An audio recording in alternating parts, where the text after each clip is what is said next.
You can let me know how well I did after the talk, so it's all good. Yeah, briefly. I'm going to be like just ships in the night and then like have to bust out after this. So, how are y'all today?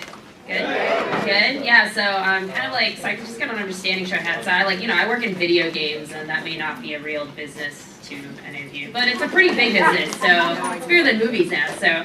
But I just want to get like kind of an understanding of like where you all are from, why are you here, what's most interesting to you, and then I have tons of stories I can tell, but then obviously I can now tailor all of my stories to be like addressing, like what's the one big thing that you had trouble with when you like try to network or build out a network? Yeah, in the back. I will get into that anyways. But there are many strategies against that. What else? Making me ask? Okay.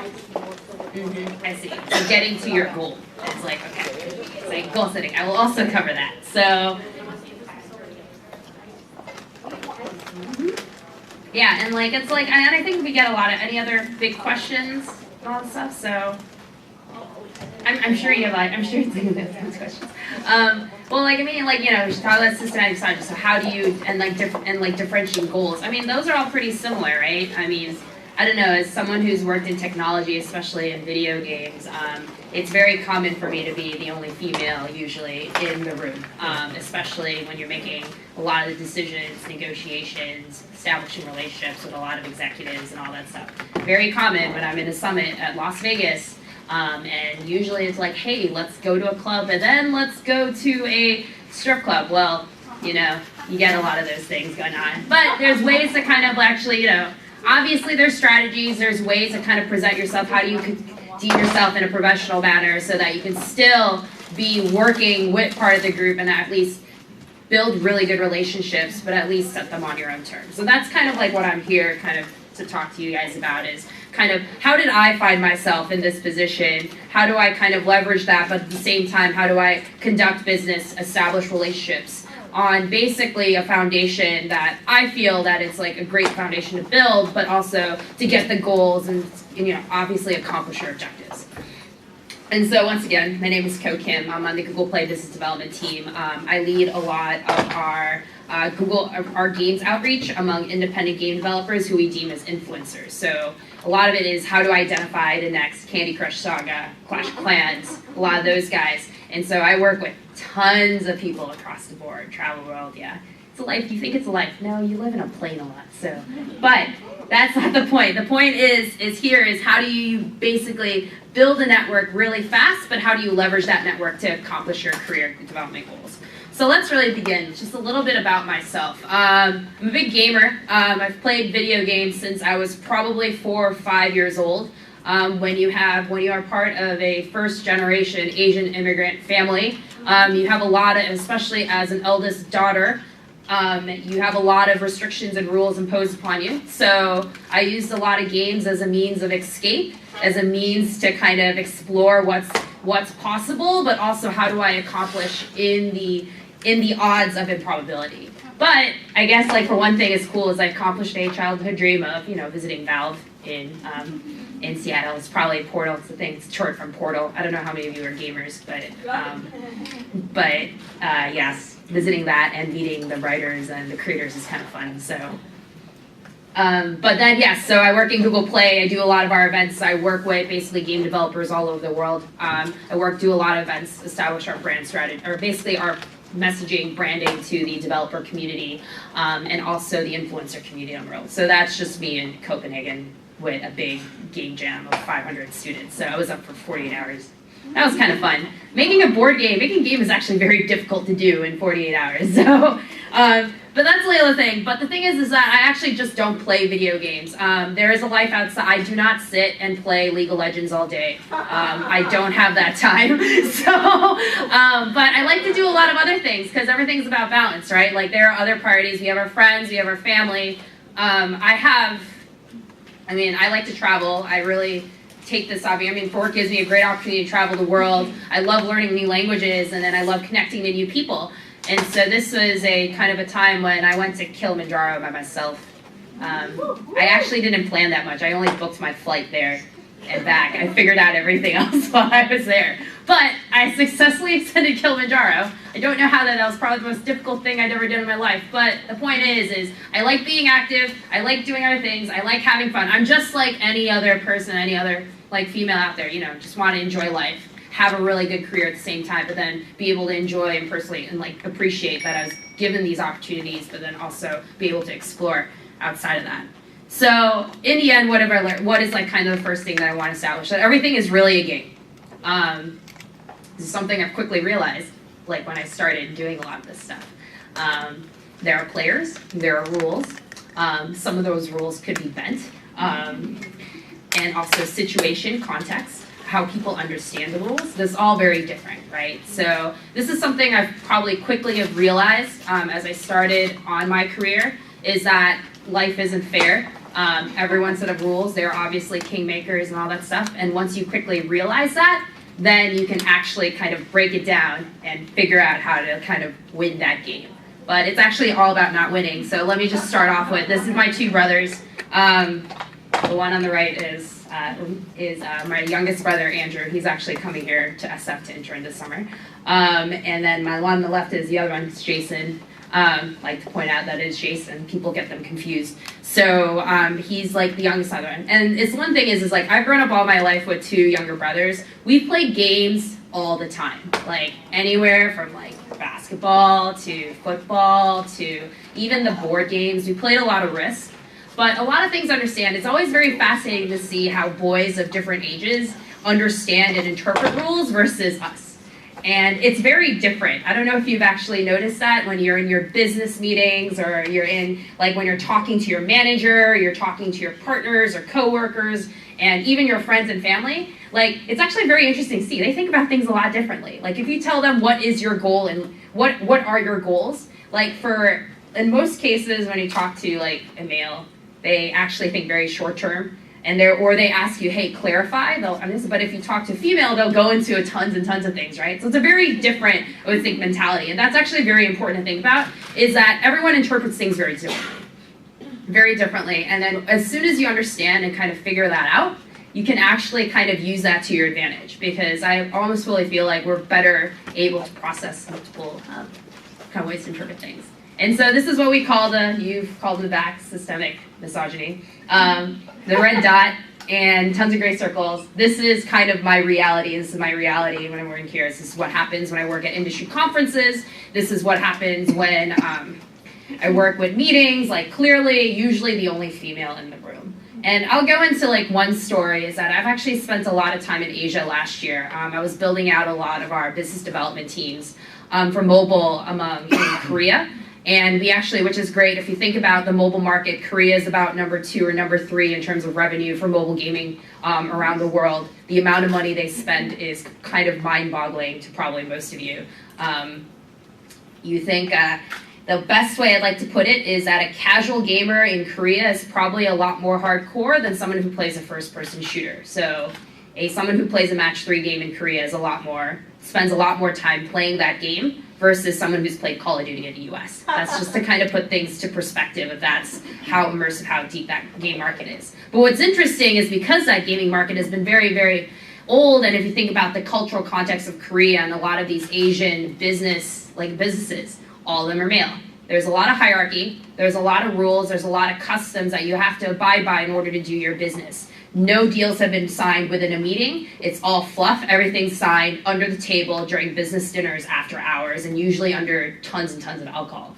But that's just a reality, right? Like, those are the rules. The rules are you're supposed to complete your business during these meetings, but in reality, we know that's obviously very, very different. So as soon as you understand that, it's like, okay, if this is what I have to play with, how can I actually play in that manner?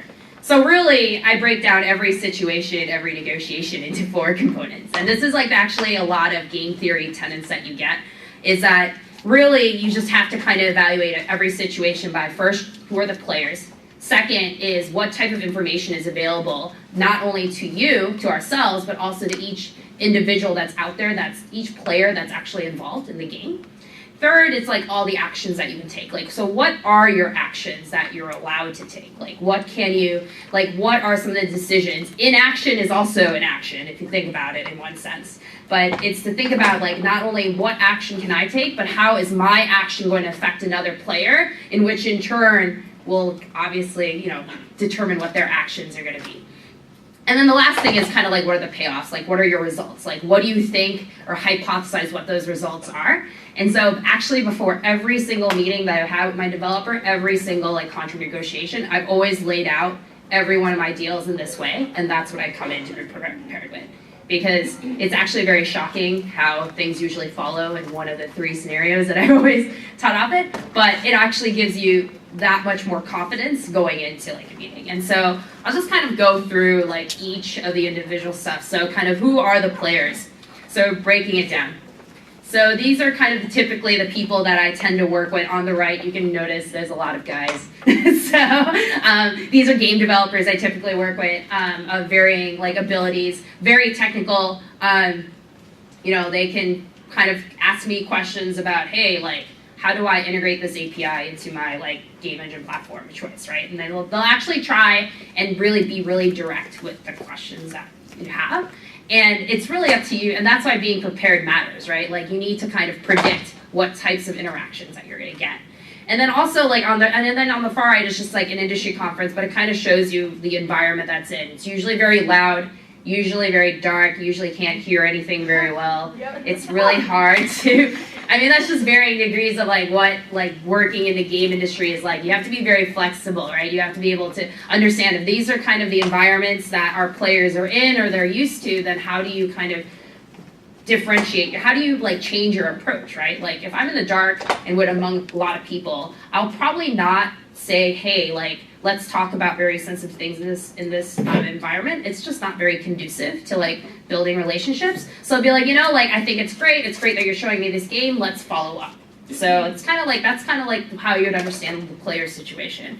And so, but what's really important is that it's not just a player, it's not you versus everyone else. It's also your own support network. So I find it really, really valuable that you need to kind of build this impenetrable mesh, like network mesh. People say network, I call it a mesh. You need to find as many people as possible that can support your goals, not only your career goals, but recognize that these people are actually here for you. So it's me on the right, and that's actually my manager. So I've actually had the same manager for the past 3 years. Going briefly into like my career at Google, I've been on 3 different products, 3 different teams, 5 different product platform launches, all within 4 years. And if you think about it, to billions of people, that's a lot of kind of things, a lot of stress and all of that to go through.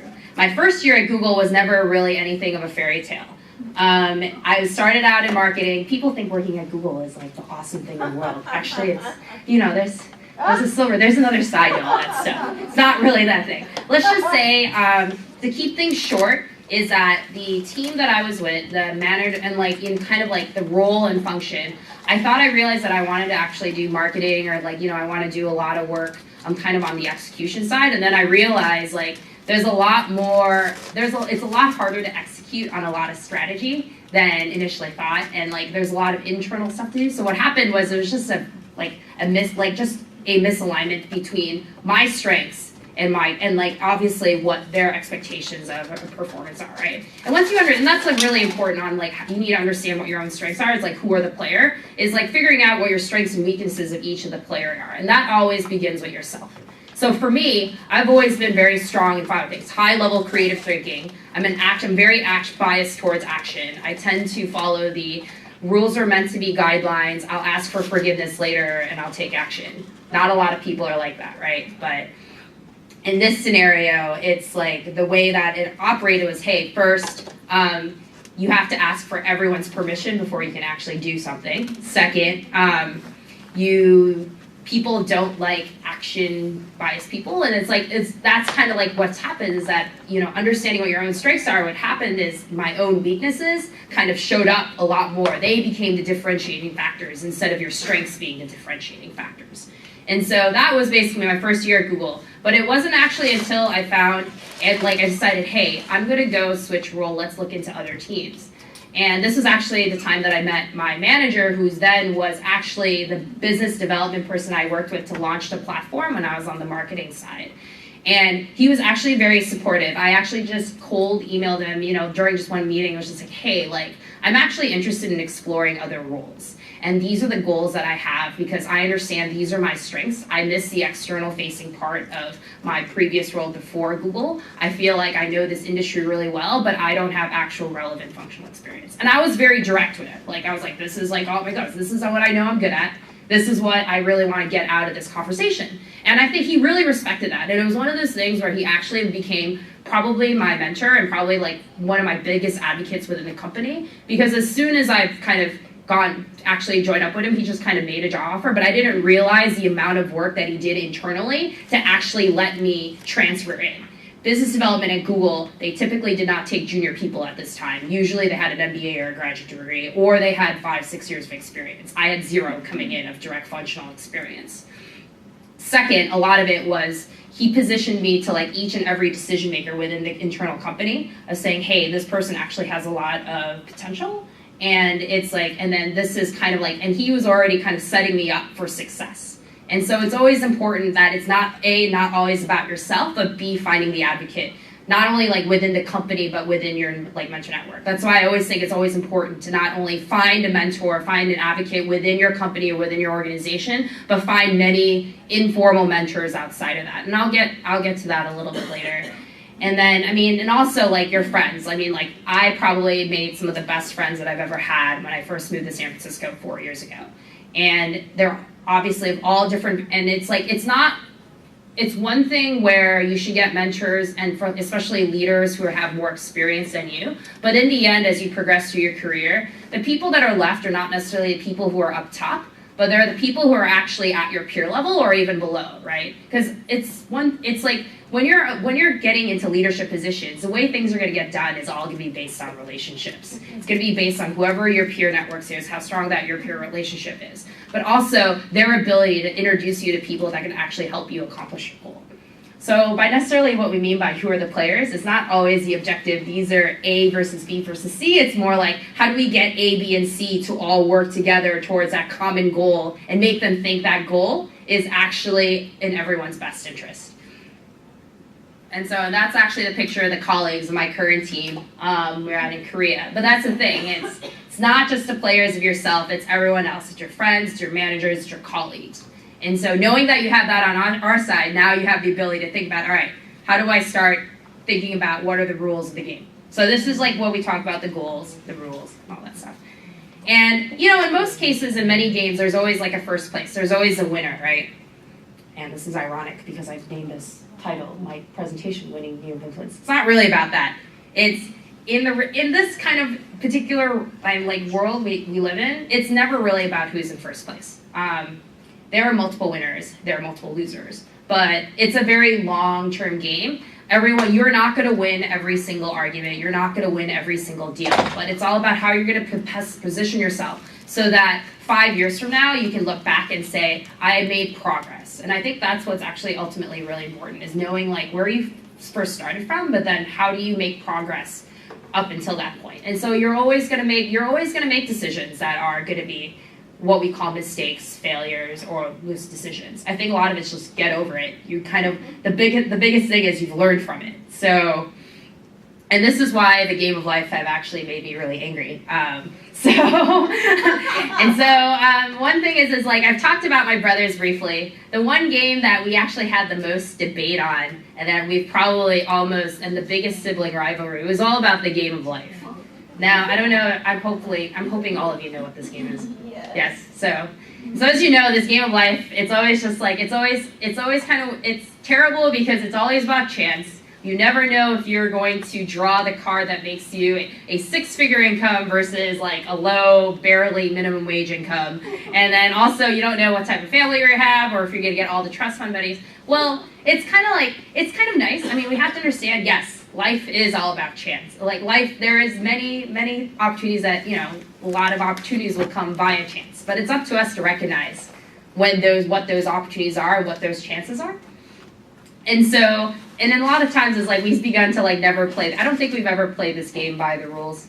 There have been obviously, you know, like my brothers like to cheat every once in a while. They'll like respin the wheel just so they can get the spot that they want. Yeah, just brothers. No, it happens all around, right? So let's just admit it. But that's the point, right? I think that's what you have to solely understand is like, you know, they have this game had set rules. They had basically set rules and they defined who the winner was. But in the end, like, if you look at, like, if my brothers and I, when we played this game, we all came out pretty evenly in the end. If you play this multiple times over and over and over, you're never gonna like lose really, really badly. You'll have instances when you win, you have instances when you lose, you have instances where everyone was almost the same or everyone became the low minimum wage salary worker and we barely even finished, right? So, but I think that's the point, right? The point is like, it's not about you only have like one chance. It's more like you have multiple chances. You have to think of your career and your life in general as like kind of like this extended period of time.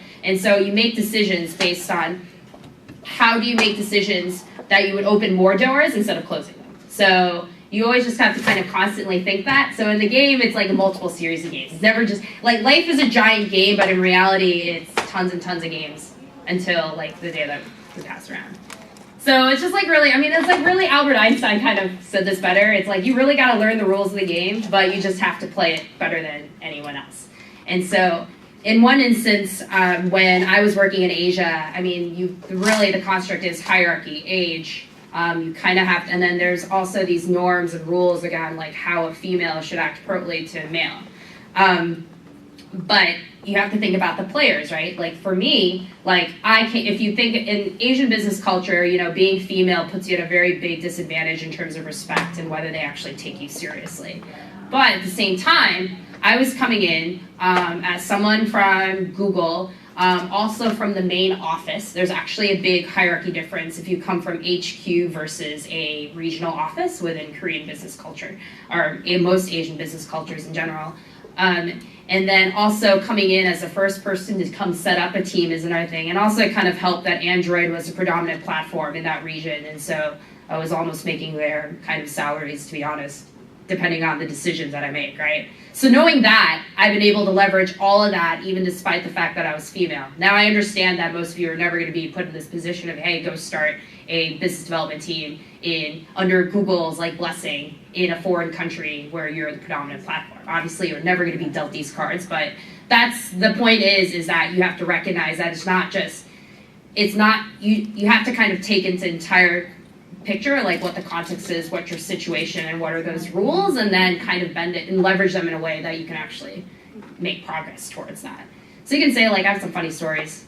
I'm not going to waste much time here. You can ask me later about some of these stories about dealing with Asian business. But in the end, it's like knowing, it's great, it's important to context. You want me to tell one story? Does people want me to tell a story?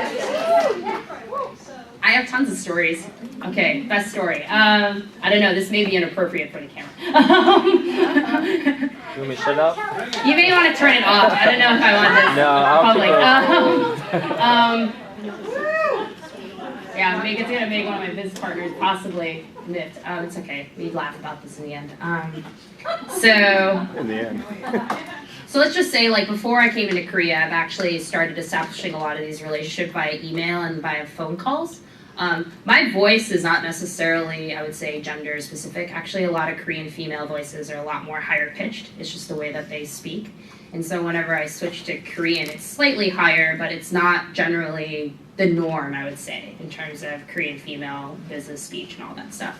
And growing up with brothers and probably mostly being a tomboy attitude kind of helped in developing my speech patterns to be probably more assertive than the normal Korean female. And so I actually was talking to them and my name would always come up. So in like Google's email thing, the name never really comes up as like the localized name. I have a Korean name, but it always comes up as my American name and I shorten it. So I think like what happened is none of my Korean business partners actually knew what gender I was before I met with a lot of these guys. And so it actually starts off with very interesting situations when you first meet them in person. So there was one meeting in particular that was actually really, really funny and amusing. Set it up, it was like my first 2 weeks in Korea, and so I was like, all right, now let's go meet all of these people that I've talked to in person. And so there's one developer on one game company, not too big, and so can't really fault them. They came in, and it was like very traditional. Like you see the long tables, one company sits on one side, I sit on another side, but my posse is like me and my colleague, my male colleague. We run pretty lean in Google, and then everyone comes in with like a fleet of 10 people. Okay, so you go in, and I walk in, and with my colleague, and then we're just talking, and then they were just waiting and all that stuff. And one of the males, he looked at me because I was just talking to a colleague about like some of the other stuff and getting me a meeting. He looked at me and he was like, "Oh, welcome, it's great to have you here. It's great to have Google here." And then he looked at me and said, "Hey, can you go get us a couple of waters and a coffee?" I was like, "Excuse me?" And then he's like, "Yeah, you're his, I was just like, "Oh, you must, I'm supposed to meet, Koh Kim, and this must be the person, and you must be his assistant." I was like, "No, you got that wrong. My name is Koh Kim. Here's my business card." And so the reaction was hysterical. Let's just say that meeting did not go that well, or it did not get off on the best foot. But, you just kind of have to laugh at the end, right? That partner, that game company and I are actually very, very good friends now, but he laughs about it a lot and still apologizes for me to it about it. But for the next 10 years, he should apologize. Yeah, I think it's going to be till the end of time, to be honest. I don't think I'm going to let him down for that. But that's just one of the interesting things that I found about players, right? Depending on who you do business with or you have, understanding where they come from socially, culturally is very important, right? I do a lot of business with international companies, and it's very interesting to see how they conduct business or kind of talk to you in your approach. But, I do have a lot of instances where, on predominantly, especially here, I see them, I come in, and they come up with these really elaborate presentations, setting up, trying to explain their game, and then I would go in and be like, "Do you actually have a playable?" And they're like, "A playable?" I was like, "Yeah, playable, right here, give it to me." And I play it for 2 minutes, and I'm like, "All right, I think this is what your game is. This is probably what's wrong with it. These are the things that I need you to work on. These are my questions." And he's like, "Wow, you actually play games." So it's like, yeah, I actually play games. I was just like, "And what was your StarCraft level?" Because mine was probably higher than yours. But it's one thing but that's the types of situation. And I think at first it's you have to approach things the way that you do best, right? I figured out that most people, they make these assumptions, and that's just something that you're going to have to accept among all players. Everyone comes in with their own assumptions and preceptions and whatever concepts of what reality is. But it doesn't mean that you have to follow them. It just means you have to kind of turn them in a way that it's going to have to be actually helpful and to you anyway, but I don't know. It's funny. I think everything that I have, I was like, okay, I didn't think this would happen, but I guess I expected that result to happen. So just figuring out what's the best way to kind of react against that is always important.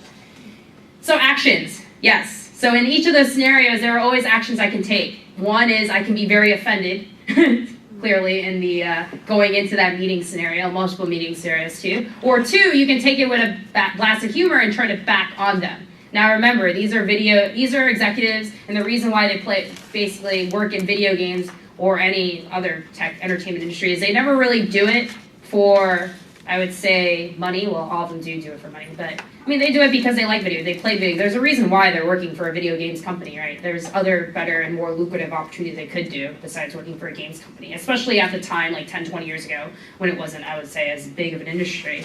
But sorry, that just skipped the page. One thing you have to know is, it's the actions I can take is the action that I kind of defaulted to take was turn it back onto them. Be like, "Oh, okay, I was male, sorry, I didn't have my voice changer on me," or, "Hey, it's kind of it's just you just kind of turn back people on them." I think I have another famous story. I'm just going to tell stories all day, guys. I don't know what I'm saying. But another great story is when I first introduced myself to someone as working part of the games business development team at Google at a networking industry event. And this guy has been around for a long time, and it's a social event. And his comment to me, and granted he was under the influence of a lot of alcohol, was, "Oh, this is cute. It's another girl in the game industry." And for me, I was just like, and then, you know, I could be offended, right? But as I said, the action I chose to take was, well, let's be cheeky and turn it back onto him. And I was like, oh, hey, it's another middle-aged guy in the middle-aged male in the game industry, right? And then I walked away. So I think he was kind of stunned, but I think afterwards everyone, people came back to me and they're like, yeah, like that was probably the best response you could ever give him, because you basically put him back onto his place. You didn't let that define, you didn't let gender define who you are, you kind of made your stand.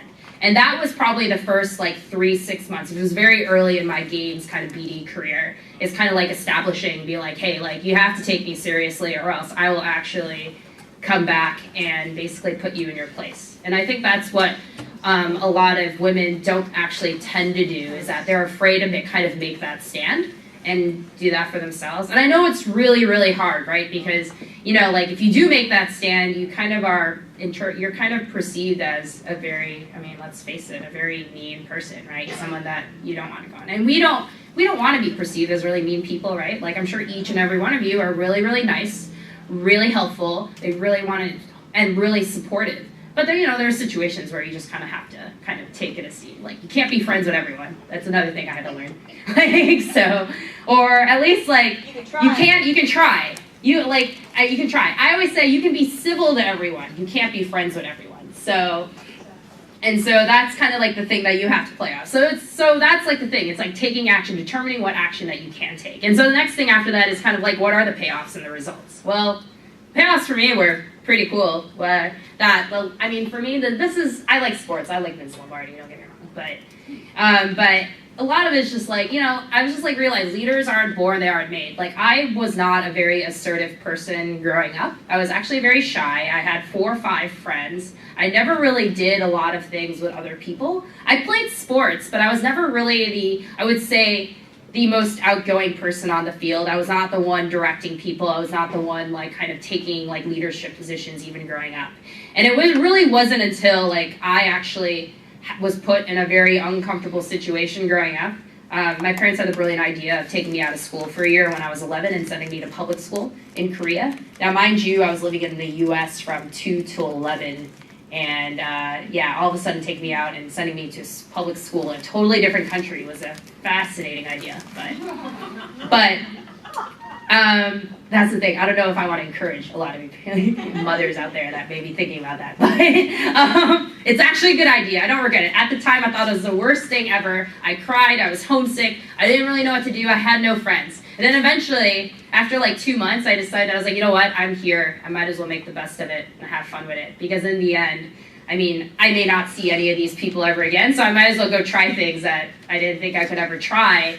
And especially because I was now taken out of the construct I was familiar with. So I think that's like the one thing was just more like, a lot of it's hard work. A lot of it is just knowing who you are and like, and then whether and what your strengths are. And some people find out what their true passions are earlier. Like they figure out who their identity is earlier in life versus later. Like I was always jealous of people that are like, I'm going to be doctors when I grow up. And they knew that since they were 5 years old. And they've actually now have finished med school and are doing their surgery residency. And yeah, like it's like, man, I knew you for 20 plus years and you've done exactly what you've intended to accomplish, right? When I was growing up, I didn't want to be a doctor. I wanted to be an astronaut. Clearly, that didn't happen. So, but that's the goal, right? Everything's hard work. You don't really know. It takes a while to figure out what you wanted to do, and so it's all about like defining your strategy, right? I don't know. It's kind of hard. When Sana first asked me to write about what do you want to do, and I was like, yeah, let's talk about making everything as a game. Well, everything is a game, and the result is really the true lesson is that there is no winner. It's only you're playing the game with yourself, and it's up to you to decide what you see as success and what you see as failure, and that's very different. And so don't let others define what success is to you. You should define what your success is, but then don't be afraid to do everything yourself. Leverage the people that are around you and like continue to build out that network. So I always say it's always about that mesh. It's never about the single one-to-one relationships. It's about how you can bring everyone together. And so it's really be confident in your own abilities. Don't take yourself for granted. The next is obviously build in a very impenetrable, I call this the impenetrable support network, which is the mesh, right? So it's because people come and go. As soon as you make a relationship, they will not be friends with you for life. I mean, that's just something you're gonna have to understand. People are busy, people change, people evolve. Your childhood friend from when you were 5 is probably not the same person that you thought they were right now. Unless someone wants to give you an example if that's not the case. But in most cases, your childhood friend is not who you currently are now. And so people leave and go. And I think that's a lot of things. One thing I think women fail to recognize and kind of accept is that you're not going to be able to keep everyone together. Sometimes you have to let it go. But in many cases, there will always be that new person coming in. And that's why it's really important to continue to build that network, put yourself out there, and make those connections. And C is like what I call biasing towards mindful action. Now, we're not talking about, doing every single, I would say, risky action that you should take. I always think about being mindful, and that's what I talk about, understanding everything's a game and understanding how people are going to react to your decisions and to your actions. And that's why I talk about being mindful, right? Definitely you want to be biasing towards action, but you always want to bias towards mindful action in a way of make sure whatever you think you're going to do is something you can live with and not regret for the rest of your life. Because in the end, it's not all about us, right? It's about what other people think of you. I mean, that's just the rule. Eventually success, even if success isn't defined by you, at the same time, people need to perceive it as a different way. But if people do support you, I mean, that's what a lot of value comes from, right? People gain a lot of value from knowing that they've helped someone or that, they think. I mean, I feel really good about myself that I know that I've helped that developer not work with a partner or not do something that I've seen 10 other developers did a mistake by. It can be very small, but ultimately it's helped them. It would save them resources and time and effort in the long term. So that's about it. Sorry. It's a very just a lot of stories about my life, but I think that's what it really is, right? Everything is a game, but in the sense that there's rules, but most of those rules are probably meant to be broken, but there's no one result. There's multiple results that could be involved, and obviously there are varying degrees of value to yourself, but I think it's up to you to decide which one of those results that you want and work towards. So thank you.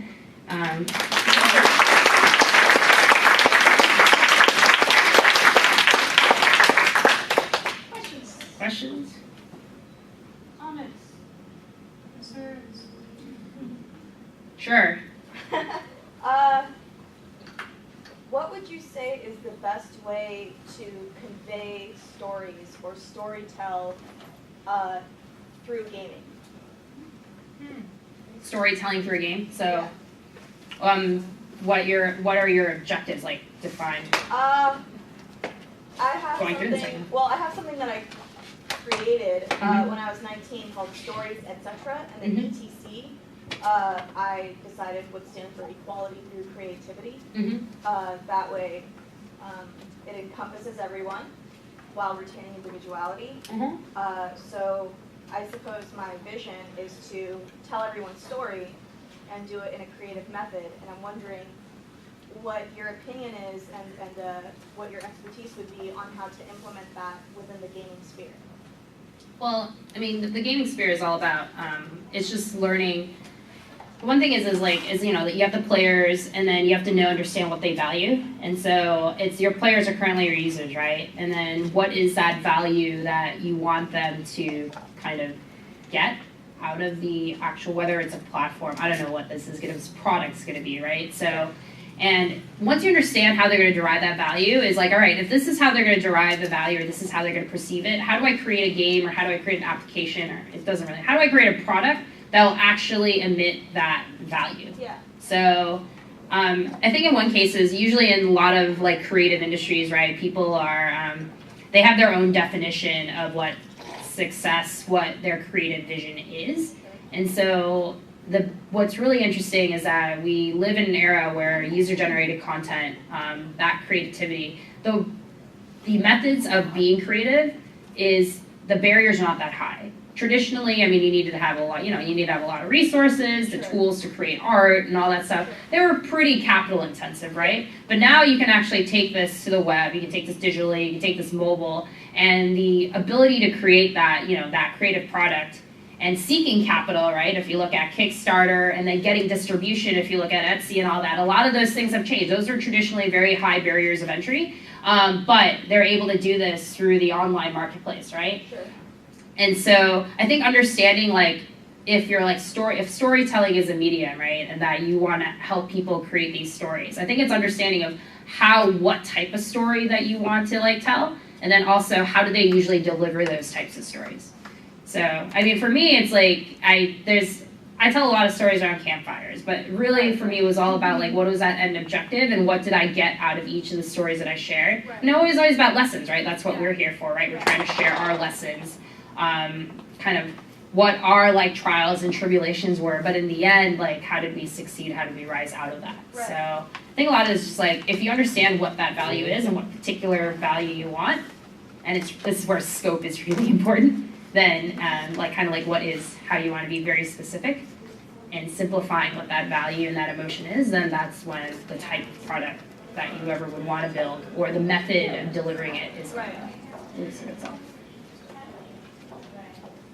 What personal actions do you take to build your confidence and assertiveness when you're leading a team? It all started with my brothers. Really, I mean, when you have younger boys calling you out every 5 minutes, calling out your authority every 5 minutes, you tend to play the game all the time, right? And that's what it is. Like it's starting out with people that are around you, right? You can start off with if you have male friends, if you have coworkers and all that stuff, like you can literally start with them. I mean, it's literally take it one at a time.